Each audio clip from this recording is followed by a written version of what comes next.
I didn't see a lot of people talk about it, but the ruling from Alabama about IVF and the judge's reasoning was like explicitly religious. It's it's I very did not see the dystopian. reasoning. Yeah, so I actually have an article if you guys wanted to talk about that, where there's a quote from the judge and his reasoning, and it is it's troubling. So I'm pulling up this article from USA Today really quick. I'll share that. Give me 1 second. It is bizarre the topics they decide to there's no end to what they want to go after, and just Right. like I never would have who cares about this? This Let is why people everyone's just memeing have about children. life is sacred. Yeah, I saw Tim Pool got really excited about this. Yeah, it's genuinely so insane. So in his concurring opinion last week, Chief Justice Tom Parker, an elected Republican, invoked a similar reasoning. So he says, in summary, the theologically based view of the sanctity of life adopted by the people of Alabama encompasses the following. 1, God made every person in his image.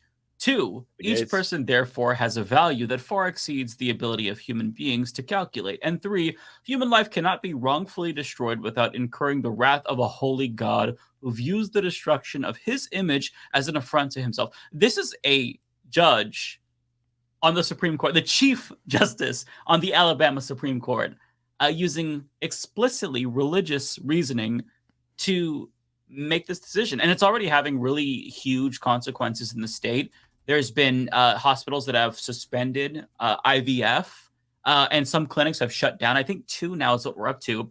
It is genuinely Orwellian, and this is Christian nationalism in action. I think that this is kind of a microcosm of what they want to bring to the entire country. So I didn't want to start off on a negative note, but this was I heard about the story, and that in and of itself was shocking. But then when I saw the overtly religious reasoning, that to me was so mind-blowing. And there's a video of Tommy Tuberville who apparently doesn't understand what this is. He thinks people are going to have more children now. That's here. I got a clip here. Oh, yeah. Do you have a reaction to the Alabama Supreme Court ruling on the fact that embryos are children? Yeah, I was all for it. We need to have more kids. We need to have an opportunity to do that. And I thought this was the right thing to do. But IVF is used to have more children, and right now IVF services are paused at some of the clinics in Alabama. Aren't you concerned that this could impact people who are trying to have kids? Well, that's for another conversation. People need to have. We need to understand. Wondered which I'll Google IVF before I speak.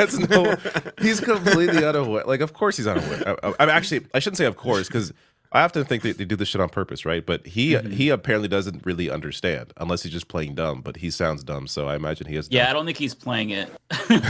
No. To have the opportunity to have kids. What do you say to the women right now in Alabama who no longer have access to IVF, or who will not, as a result of this ruling? What do you say to them?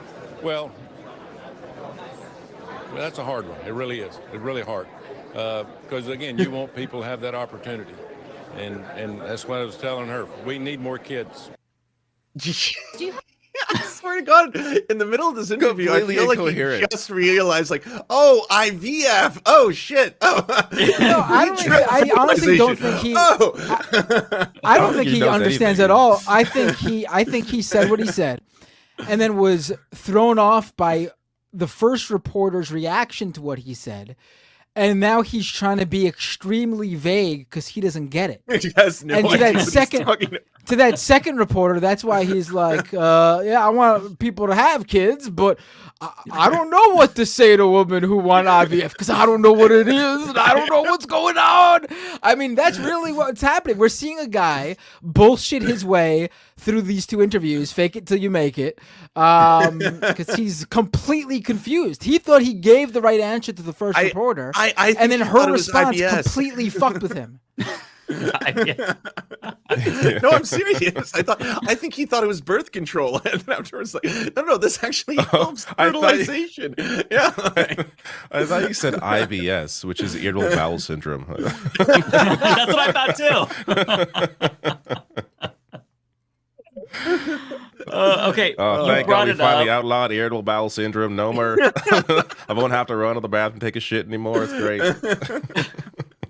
Now women's tummies will be filled with kids instead of poop. You brought it up, so I have to share this video of Tommy Tuberville. All right. I'm gonna mute it just because that's copyrighted, but wait I've for seen it. this. The music would have gone perfectly too. Yeah. The drum beat hits that's right too here. bad. Bup, bup, bup, bup, bup, bup, bup, bup.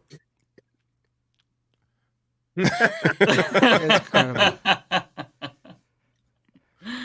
Oh man, yeah, that's what you like to see. That's called the Lord, kind of. I guess karma. The Lord doing karma. I guess those are incompatible. Well, but like that's the universe saying "fuck you" to him, basically. I saw somebody put a video together of him discussing how Biden, like, I guess he tripped in the tarmac or something, and then they followed it up with that clip of him, like, this guy falling down. At least Biden hasn't fallen down the stairs. I think he did at one point, didn't he? Not as bad as probably. that. He's an old man. He probably has. Yeah, I mean, they're Yeah, all him and Trump both have. They Yeah. haven't fallen all the way down the stairs, but they've definitely had their moments. where right. they've- Trump yeah. had the best moment on the steps when he was walking up Yeah. the steps with the toilet paper on his shoe. That's the most alpha shit I've ever seen. Best moment from a president ever.